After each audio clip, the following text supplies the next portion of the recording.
Karthik Deepa serial March 16 எபிசோடுக்கான ஒரு review தாங்க இந்த வீடியோவில் பார்க்க போகிறோம். எபிசோடை ஸ்டார்ட் பண்ணுறதுக்கு முன்னாடி இந்த வீடியோவை மறக்காமல் லைக் பண்ணிக்கோங்க. உங்களுடைய ஒவ்வொரு லைக்கும் எனக்கு அடுத்த வீடியோ போடுறதுக்கு கொஞ்சம் இன்ட்ரெஸ்டிங்காக இருக்கும்.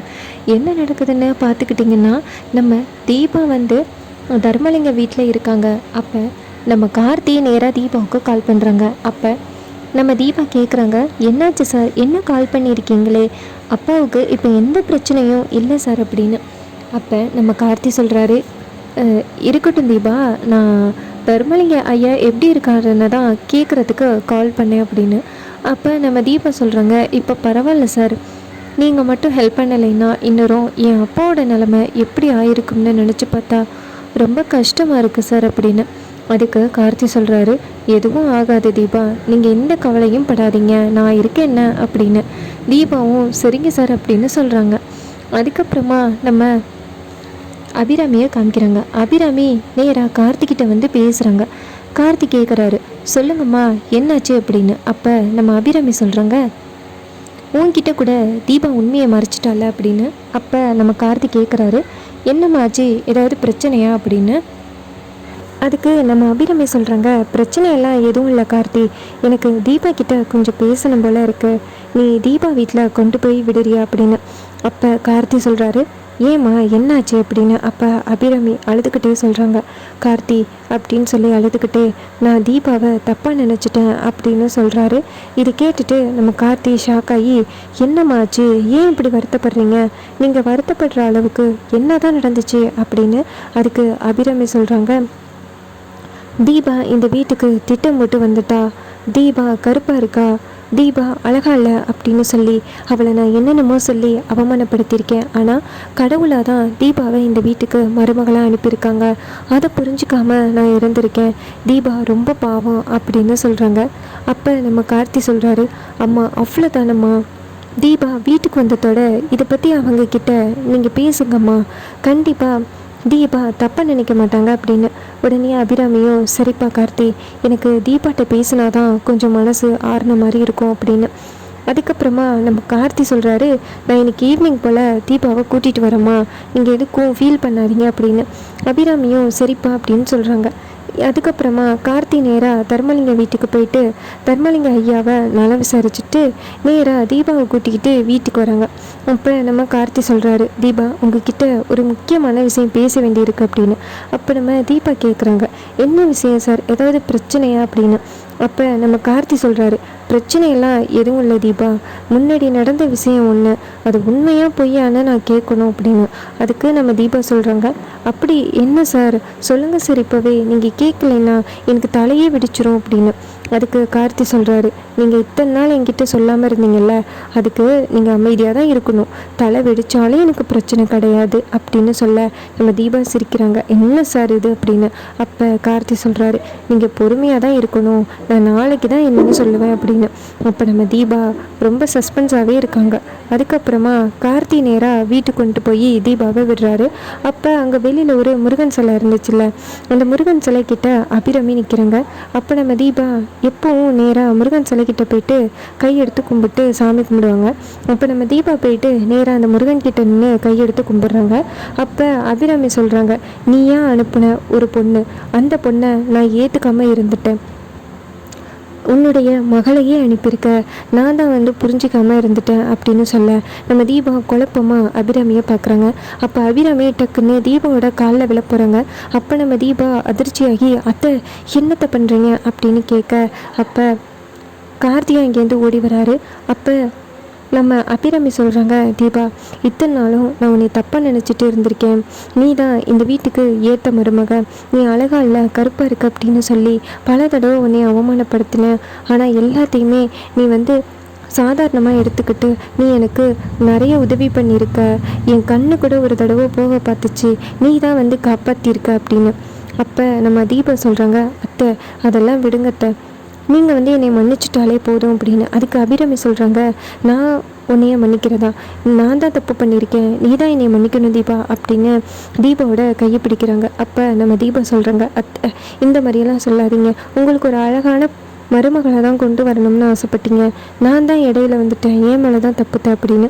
அதுக்கு அபிராமி சொல்கிறாங்க, உலகம் ஃபுல்லாக தேடினாலும் உன்ன மாதிரி ஒரு மருமக எனக்கு கிடைக்கவே மாட்டா தீபா அப்படின்னு சொல்லி ரொம்ப ஃபீல் பண்ணுறாங்க. அப்போ நம்ம கார்த்தி சொல்கிறாரு, 2 பேரும் பேசுனது போதும், வீட்டுக்குள்ளே வாங்க அப்படின்னு சொல்ல கார்த்தியும் சிரிச்சுக்கிட்டே சொல்ல நம்ம தீபாவும் அபிராமியும் சிரிச்சுக்கிட்டே வீட்டுக்குள்ளே வராங்க. 2 பேரும் ஒன்றா வரதை பார்த்துட்டு மீனாட்சி ரொம்ப சந்தோஷப்படுறாங்க. அப்பாடா, ஒரு வழியாக அத்தை தீபாவை மருமகளாக ஏற்றுக்கிட்டாங்க, இது போதும் அப்படின்னு. இன்னொரு பக்கம் இந்த காட்சியை பார்த்த ஐஸ்வர்யாவும் ராஜேஸ்வரியும் ஷாக் ஆகுறாங்க. ஐஸ்வர்யா ராஜேஸ்வரிகிட்ட கேட்குறாங்க, அம்மா நான் இல்லாதப்போ என்னெல்லாம் நடந்துச்சு ஒழுங்காக சொல்லு அப்படின்னு. அதுக்கு ராஜேஸ்வரி கேட்குறாங்க, அதாண்டி எனக்கு ஒன்றும் புரியல, இந்த மீனாட்சி போய் அபிராமியோட ரூமில் என்னமோ பேசுனா, இதுக்கப்புறம் தான் இந்த மாதிரி விஷயமே நடந்திருக்கு. எனக்கு என்னமோ சந்தேகமாக இருக்குது, இந்த மீனாட்சி தான் ஏதோ சொல்லி கொடுத்துருக்கா, இதுதான் அபிராமியோட மனமாற்றத்துக்கு காரணம் அப்படின்னு. அதுக்கு ஐஸ்வர்யா சொல்கிறாங்க, அம்மா இப்போ தான் இந்த தீபாவை பழி வாங்கி வீட்டை விட்டு துரத்துறது அப்படின்னு. அதுக்கு ராஜேஸ்வரி சொல்கிறாங்க, இங்கே பாரு, எல்லாத்தையும் நான் பார்த்துக்கிறேன் அப்படின்னு. அப்போ ஐஸ்வர்யா சொல்கிறாங்க, பார்த்துக்கிறேன்னு பார்த்துக்கிட்டு தாம்மா இருக்கிறேன், எனக்கு நீ எந்த உதவியும் செய்கிற மாதிரியே இல்லைம்மா அப்படின்னு. அப்போ ராஜேஸ்வரி சொல்கிறாங்க, உனக்கு உதவி செய்கிறதுக்கு தாண்டி ஊர்லேருந்து நான் இங்கே வந்திருக்கேன் அப்படின்னு. அதுக்கப்புறமா வீட்டில் உள்ள எல்லாருமே சாப்பிட்றதுக்கு ரெடியாக உட்காந்துருக்காங்க. அப்போ நம்ம அபிராமி என்ன பண்ணுறாங்கன்னா, கிளம்பி இங்கே பாரு தீபா, நீ உட்காந்து சாப்பிடுமா அப்படின்னு சொல்லிட்டு தீபாவை உட்கார வைக்கிறாங்க. அப்போ நம்ம தீபா ரொம்ப அதிர்ச்சியாகி, அத்தை என்னத்தை இது, பெரியவங்க நீங்கள் எல்லாம் இருக்கீங்க, அப்போ நான் மட்டும் உட்காந்து சாப்பிட முடியுமா, நீங்கள் எல்லோரும் சாப்பிடுங்க அப்புறம் நான் சாப்பிட்றேன் அப்படின்னு. அப்போ மீனாட்சி சொல்கிறாங்க, தீபா அத்தை தான் ஆசையாக கேட்குறாங்கல்ல, அப்புறம் என்ன உட்காந்து சாப்பிடமா அப்படின்னு. அப்போ தீபாவும் சரித்த அப்படின்னு சொல்லிட்டு சேரில் உட்காடுறாங்க. அப்போ நம்ம அபிராமி தீபாவுக்கு சாப்பாடு பரிமாறுறாங்க. இதை பார்த்துட்டு செம்ம ஷாக் ஆகுறாங்க ஐஸ்வர்யா. அப்போ ஐஸ்வர்யா ஜாடையா ராஜேஸ்வரிக்கிட்ட என்னம்மா இது அப்படின்னு கேட்க, அப்போ ராஜேஸ்வரி சொல்கிறாங்க, இருடி பார்த்துக்கிறேன் அப்படின்னு சொல்லிட்டு நேராக அபிராமியை பார்த்து, என்ன சம்மந்தி இது, நீங்கள் மருமகளை உட்கார வச்சு சாப்பாடு போடுறீங்க, இதெல்லாம் எந்த ஒரு வழக்கம் அப்படின்னு. அதுக்கு அபிராமி சொல்கிறாங்க, என் சின்ன மருமகளுக்கு என் கையால் சாப்பாடு போடுறேன், உங்களுக்கு இதில் என்ன பிரச்சனை சம்மந்தி அப்படின்னு. அப்போ ராஜேஸ்வரி சொல்கிறாங்க, இந்த மாதிரி ஒரு தடவை கூட என் பொண்ணுக்கு நீங்கள் பரிமாறலையேன்னு கேட்டேன் அப்படின்னு. அப்போ அபிராமி சொல்கிறாங்க, அதுக்கு என்ன அப்படின்னு சொல்லிட்டு ஐஸ்வர்யாவுக்கு பரிமாறுறாங்க. அப்போ நம்ம தீபா சாப்பிட போகிறாங்க. சாப்பிட்டுக்கிட்டு இருக்கும் பொழுது டக்குன்னு நம்ம தீபாவுக்கு வயிற்ற பரட்டுற மாதிரி இருக்குது. அப்போ நம்ம தீபா டக்குன்னு எந்திரிச்சு அந்த இடத்துலேருந்து ஓடுறாங்க. இதை பார்த்துட்டு அபிராமி ஷாக் ஆகுறாங்க. அப்போ எல்லாருமே போய் பார்க்குறாங்க. கார்த்தி நம்ம தீபாவுக்கு பின்னாடி நிற்கிறாரு. அப்போ நம்ம தீபா வாமிட் பண்ணுறாங்க. இதை பார்த்துட்டு ஐஸ்வர்யா ஷாக் ஆகுறாங்க. அப்போ ராஜேஸ்வரி சொல்கிறாங்க, என்னடி இது, அவங்க 2 பேரும் அந்யோன்யமாக வாழலைன்னு சொன்னேன், ஆனால் என்னடி நடக்குது அப்படின்னு. அதுக்கு நம்ம ஐஸ்வர்யா சொல்கிறாங்க, அதாம்மா எனக்கும் ஒன்றும் புரியல அப்படின்னு. இன்னொரு பக்கம் தீபா டக்குன்னு மயக்கம் போட்டு கீழே விழுகிறாங்க. இதை பார்த்துட்டு செம்ம ஷாக் ஆகுறாரு கார்த்தி. தீபாவை தூக்கிட்டு வந்துட்டு பெட்டில் படுக்க வைக்கிறாரு. அப்போ அபிராமி சொல்கிறாங்க, என்னப்பா ஆச்சு தீபாவுக்கு அப்படின்னு. அப்போ கார்த்தி சொல்கிறாரு, அதாம்மா எனக்கு ஒன்றும் புரியல அப்படின்னு சொல்ல அபிராமி டாக்டரை கூப்பிட்றாங்க. டாக்டர் தீபாவை செக் பண்ணி பார்த்துட்டு தீபா கர்ப்பமாக இருக்காங்க அப்படின்னு சொல்கிறாங்க. தீபா கர்ப்பமாக இருக்கிறது தெரிஞ்சு செம்ம ஷாக் ஆகுறாங்க ஐஸ்வர்யா. அப்போ ஐஸ்வர்யா டக்குன்னு சொல்கிறாங்க, அத்தை எப்படித்த அப்படின்னு. அப்போ அபிராமி சொல்கிறாங்க, அவங்க புருஷன் முன்னாடி அந்யோன்யமாக வாழ ஆரம்பிச்சிட்டாங்க, இதில் உனக்கு என்ன பிரச்சனை ஐஸ்வர்யா அப்படின்னு. அப்போ ஐஸ்வர்யா ஆமத்தை அப்படின்னு சொல்லி தலையாட்டுறாங்க. அதுக்கப்புறமா அபிராமி தீபாவுக்கு நிறையவே வாங்கி கொண்டாந்து கொடுக்குறாங்க. பழம், ஃப்ரூட்ஸ் நிறைய வாங்கி கொண்டாந்து கொடுக்குறாங்க. இதை பார்த்துட்டு ராஜேஸ்வரி ஷாக் ஆகுறாங்க. ராஜேஸ்வரி ஐஸ்வர்யா கிட்டே சொல்கிறாங்க, நீ என்ன கர்ப்பமாக இருக்குன்னு சொன்ன, உனக்காக ஏதாவது அந்த அபிராமி வாங்கி கொண்டாந்து கொடுத்தாலா பார்த்தியா, எப்போவுமே அவளுக்கு அந்த சின்ன மகன் தாண்டி முக்கியம், சின்ன மகனுக்கு தாண்டி அவள் எல்லாமே பண்ணுறா அப்படின்னு. அப்போ ஐஸ்வர்யா சொல்கிறாங்க, ஆமாத்த, இந்த தீபா இருக்கிற வரைக்கும் நமக்கு பிரச்சனை தான், எப்படியாவது கார்த்தி மேலேயும் தீபா மேலேயும் ஒரு பழி போட்டு அவங்கள உண்டு இல்லாமல் ஆக்கணும் அப்படின்னு. அதுக்கு ராஜேஸ்வரி சொல்கிறாங்க, அதுக்கு தானே நான் இங்கே வந்திருக்கேன் அப்படின்னு. இன்னொரு பக்கம் நம்ம தீபா அபிராமியோட பாசத்தை பார்த்துட்டு ரொம்ப சந்தோஷப்படுறாங்க. ரொம்ப இன்ட்ரெஸ்டிங்காக அப்கமிங் எபிசோடையெல்லாம் கொண்டு போகிறாங்க. இது வரைக்கும் இந்த வீடியோவை பார்த்தவங்க எல்லாருக்குமே ரொம்ப நன்றி.